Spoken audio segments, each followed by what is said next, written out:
It's not only men that get themselves into trouble, is it? Sure. No, it's not. There are women. Yeah, there's a couple of cases that we're looking at. One I find quite fascinating is a woman her name's Shantae Gilman. So she has just been charged with second-degree rape. She allegedly broke into the home. She's 26, and she broke into the home of a 31-year-old who woke up in the middle of the night with this woman on top of him, allegedly having sexual intercourse. Now, obviously, statistically, this is more unusual than a man-on-woman rape, but it should be taken just as seriously. Well, it should be taken just as seriously. Finally, I think the FBI statistics just started collecting male rape figures in the last year or so, but before they didn't do that nationally. Many people just didn't consider the act of rape against a man by a woman to be legitimate.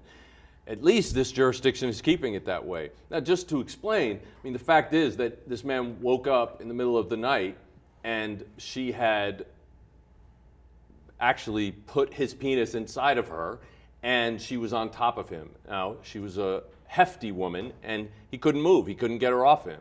And so he eventually was able to, and then, of course, told the police about it.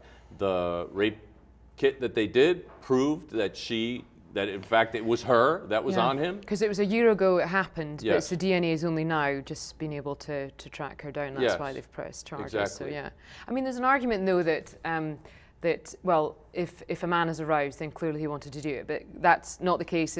Consent doesn't matter if your physical body is reacting to some form of stimulus. It doesn't mean you want to do it. Right, especially, I mean, when somebody's asleep, clearly you can't say that they consented to it, but when he woke up, he definitely tried to get her off of him. And then on top of that, it doesn't matter. If your body responds to the physical touch, it doesn't mean that you are consenting to it.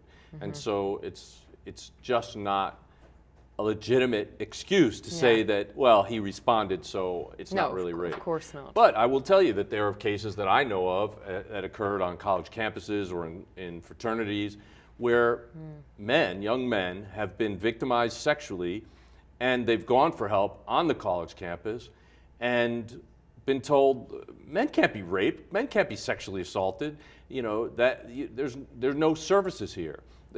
Men are excluded from groups, rape trauma groups, and some rape trauma treatment centers don't treat men.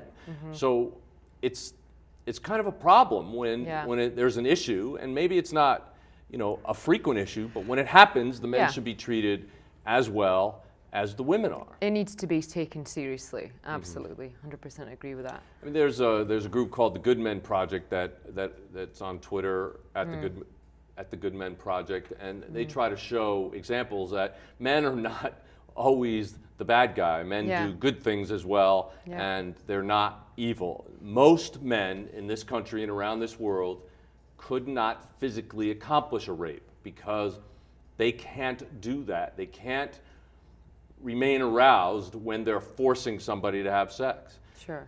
But some men can, and some men do. Yeah. Well, some women, as in this case, also also of course, do. and if someone's asleep and they're in a deep sleep, their body will react to certain things. Yes.